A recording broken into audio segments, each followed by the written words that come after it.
Em vez de dizer o que eu acho que você deveria estar fazendo ou como você poderia ser melhor, pensei: bem, deixe-me falar do coração, falar do meu instinto. Realmente eu não tenho nada preparado, mas apenas digo o que funcionou para mim e talvez alguma das coisas que funcionaram para mim possam funcionar para você. Enquanto você persegue seus objetivos e ambições, e mais adiante, conforme você continua a viver a sua vida. Sabe, a coisa que funcionou para mim é lembrar dos tempos difíceis. Tenho certeza de que todos vocês têm seus processos, e novamente vou contar o que funcionou para mim. Antes de um grande filme estrear, ou de uma luta na WWE, ou de um evento grande qualquer, eu sempre tiro um momento para lembrar. Tudo bem, fui despejado quando tinha 14 anos. Fomos expulsos da ilha. Não podíamos viver no Havaí. Não tínhamos onde morar. Muita coisa aconteceu. Então, quando eu me mudei para Nashville, fui preso várias vezes, quando tinha 16 anos. Eu me lembrava disso.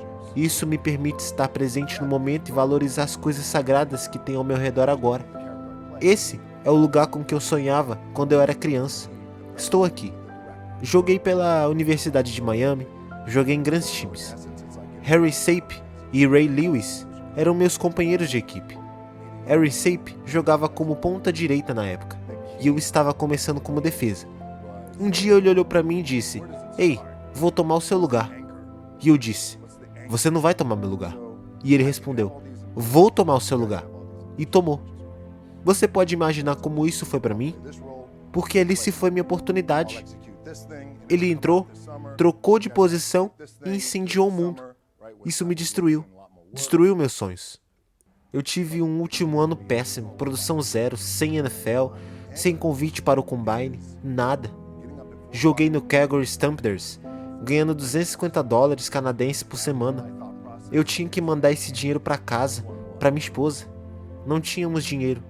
Então lembro-me que, quando eu fui cortado do time canadense, meu pai veio me buscar às 4 da manhã, dirigindo até Miami para me pegar. Naquele momento eu pensei: bem, eu estou pronto para enfrentar o mundo, realizar meus sonhos. Com 22, 23 anos, fui obrigado a voltar a morar com a minha mãe e meu pai. Eu deveria estar na NFL, ganhando dinheiro, cuidando da minha esposa, mas isso nunca aconteceu. Olhei minha carteira, tinha uma nota de 5, uma de 1 e algumas moedas.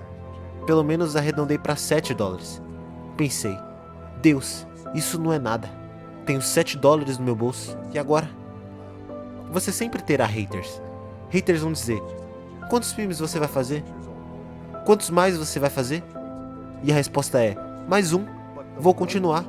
Vou dar o meu máximo. Porque a cada novo desafio, eu me lembro de onde vim.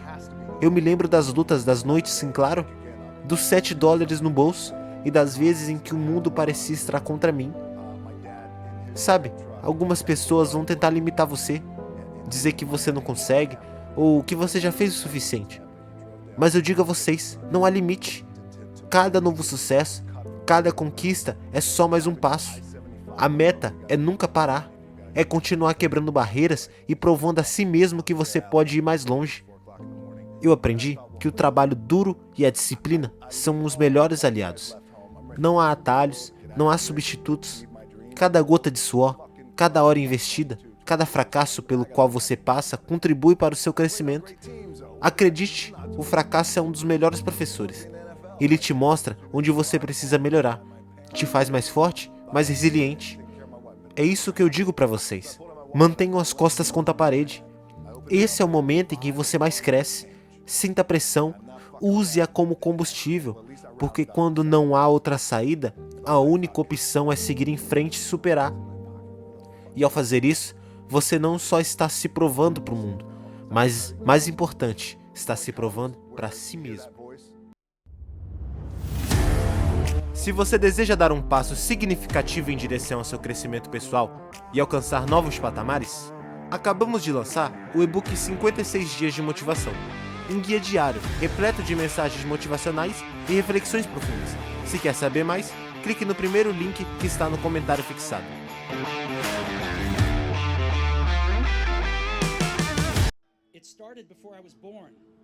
Hoje eu quero contar a vocês algumas histórias da minha vida. É isso aí, não é grande coisa, apenas 3 histórias. A primeira história é sobre ligar os pontos. Eu abandonei o Reed College depois dos primeiros 6 meses, mas fiquei por lá como visitante por mais uns 18 meses antes de realmente sair. Então, por que eu saí? Tudo começou antes de eu nascer. Minha mãe biológica era uma jovem estudante, solteira, e ela decidiu me dar para adoção. Ela queria muito que eu fosse adotado por pessoas formadas, então tudo estava preparado para que eu fosse adotado por um advogado e sua esposa quando eu nascesse. Exceto pelo fato de que quando eu nasci, eles decidiram no último minuto que queriam uma menina. Então meus pais, que estavam em uma lista de espera, receberam um telefonema no meio da noite perguntando: "Temos um bebê menino que não esperávamos. Vocês o querem?" E eles disseram: "É claro." Minha mãe biológica descobriu mais tarde que minha mãe adotiva nunca tinha se formado na faculdade e que meu pai nunca tinha completado o ensino médio. Ela se recusou a assinar os papéis da adoção. Ela só aceitou meses mais tarde, quando meus pais prometeram que eu iria para a faculdade. Este foi o início da minha vida. E 17 anos depois, eu fui para a faculdade. Mas inocentemente, escolhi uma faculdade quase tão cara quanto Stanford. E todas as economias dos meus pais estavam sendo gastas na minha educação. Depois de 6 meses, eu não conseguia ver valor naquilo. Eu não tinha ideia do que queria fazer com a minha vida. E nenhuma ideia de como a faculdade me ajudaria a descobrir isso.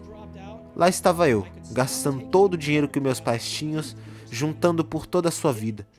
Então, decidi largar a faculdade e acreditar que tudo ficaria bem. Foi muito assustador naquela época, mas, olhando para trás, foi uma das melhores decisões que já fiz. No minuto em que larguei, pude parar de assistir às matérias obrigatórias que não me interessavam e comecei a frequentar aquelas que me pareciam interessantes. Não foi tudo assim tão romântico. Eu não tinha um quarto no dormitório, então dormia no chão do quarto de amigos. Eu retornava garrafas de Coca-Cola por 5 centavos para comprar comida e andava 11 quilômetros para atravessar a cidade todo domingo à noite para ter uma boa refeição por semana no templo Hare Krishna. Eu adorava.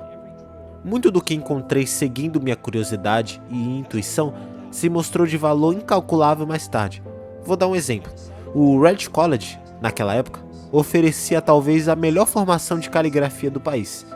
Em todo o campus, cada pôster e cada etiqueta de gaveta eram maravilhosamente caligrafados à mão. Como eu tinha largado o curso e não precisava assistir às aulas normais, decidi fazer aulas de caligrafia para aprender a fazer isso. Aprendi sobre fontes com serifa e sem serifa, sobre variar o espaço entre diferentes combinações de letras, sobre o que torna uma bela tipografia bela. Era lindo, histórico, artisticamente sutil, de uma maneira que a ciência não pode capturar. Eu achei isso fascinante. Nada disso tinha sequer um lampejo de aplicação prática na minha vida. Mas 10 anos depois, quando estávamos projetando o primeiro computador, tudo voltou para mim. E nós colocamos tudo no Mac. Foi o primeiro computador com tipografia bonita. Se eu nunca tivesse caído naquele curso na faculdade, o Mac nunca teria tido múltiplos tipos de letra ou fontes proporcionalmente espaçosas. E como o Windows simplesmente copiou o Mac, é bem provável que nenhum computador as tivesse. Se eu nunca tivesse deixado a faculdade, eu nunca teria feito aquela aula de caligrafia, e os computadores poderiam não ter a maravilhosa tipografia que tem hoje.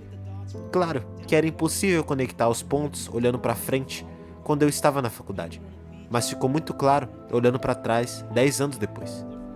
Mais uma vez, você não pode conectar os pontos olhando adiante, você só pode conectá-los olhando para trás. Então, você tem que confiar que os pontos de alguma forma se ligarão no seu futuro. Tem que confiar em alguma coisa, sua força de vontade, destino, vida, o que for. Minha segunda história é sobre amor e perda. Eu tive sorte de encontrar o que eu amava fazer cedo na minha vida. O Oz e eu começamos a Apple na garagem dos meus pais quando eu tinha 20 anos. Trabalhamos duro. E em 10 anos, a Apple cresceu de apenas nós dois em uma garagem para uma companhia de 2 bilhões de dólares, com mais de 4 mil empregados. Tínhamos acabado de lançar nossa maior criação, o Macintosh, um ano antes, e eu tinha acabado de fazer 30 anos. Então eu fui demitido. Tínhamos acabado de lançar nossa maior criação, o Macintosh, um ano antes, e eu tinha acabado de fazer 30. Então fui demitido. Como você pode ser demitido de uma empresa que você começou? Bem, conforme a Apple cresceu, nós contratamos alguém que eu achava que era muito talentoso para levar a empresa comigo. E nos primeiros anos as coisas correram bem.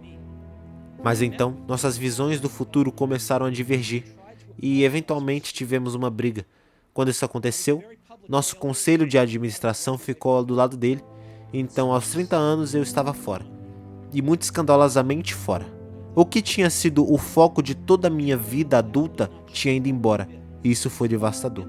Eu realmente não sabia o que fazer por alguns meses. Senti que tinha decepcionado a geração anterior de empreendedores que eu tinha. Eu realmente não sabia o que fazer por alguns meses. Senti que tinha decepcionado a geração anterior de empreendedores, que eu tinha deixado cair o bastão quando ele estava sendo passado para mim. Eu me encontrei com David Packard e Bob Noyce e tentei me desculpar por ter estragado tudo naquela maneira. Eu era um fracasso público e até pensei em fugir do Vale do Silício, mas algo começou a surgir lentamente em mim. Eu ainda amava o que fazia. A série de eventos na Apple não tinha mudado isso nem um pouco. Eu fui rejeitado, mas eu ainda estava apaixonado. Então decidi começar de novo. Eu não vi isso na época, mas acabou que ser demitido da Apple foi a melhor coisa que poderia ter acontecido para mim. O peso de ser bem-sucedido foi substituído pela leveza de ser de novo um iniciante, com menos certeza sobre tudo. Isso me libertou para entrar em um novo período mais criativo da minha vida. Durante os 5 anos seguintes, criei uma companhia chamada Next, outra companhia chamada Pixar, e me apaixonei por uma mulher maravilhosa que se tornou minha esposa. A Pixar passou a criar o primeiro longa-metragem animado por computador do mundo, Toy Story, e é o estúdio de animação mais bem-sucedido do mundo. Em uma inacreditável guinada de eventos, a Apple comprou a Next, e eu retornei à Apple, e a tecnologia que desenvolvemos na Next está no coração do atual renascimento da Apple. Lorraine e eu temos uma família maravilhosa juntos. Tenho certeza de que nada disso teria acontecido se eu não tivesse sido demitido da Apple. Foi um horrível e amargo remédio, mas acho que o paciente precisava dele. Às vezes, a vida te bate na cabeça com um tijolo. Não perca a fé. Eu estou convencido de que a única coisa que me permitiu seguir adiante foi amor pelo que eu fazia. Você tem que encontrar o que ama. E isso é tão verdade para o seu trabalho quanto para os seus relacionamentos. Seu trabalho vai preencher uma parte grande da sua vida. E a única maneira de estar realmente satisfeito é fazer o que você acredita ser um ótimo trabalho. E a única maneira de fazer um ótimo trabalho é amar o que você faz. Se você ainda não encontrou o que é, continue procurando. Não se acomode. Como em todos os assuntos de coração, você saberá quando encontrar. E como qualquer grande relacionamento, só fica melhor e melhor à medida que os anos passam. Então, continue procurando. Não se acomode. Se você deseja dar um passo significativo em direção ao seu crescimento pessoal e alcançar novos patamares, acabamos de lançar o e-book 56 Dias de Motivação, um guia diário repleto de mensagens motivacionais e reflexões profundas. Se quer saber mais, clique no primeiro link que está no comentário fixado.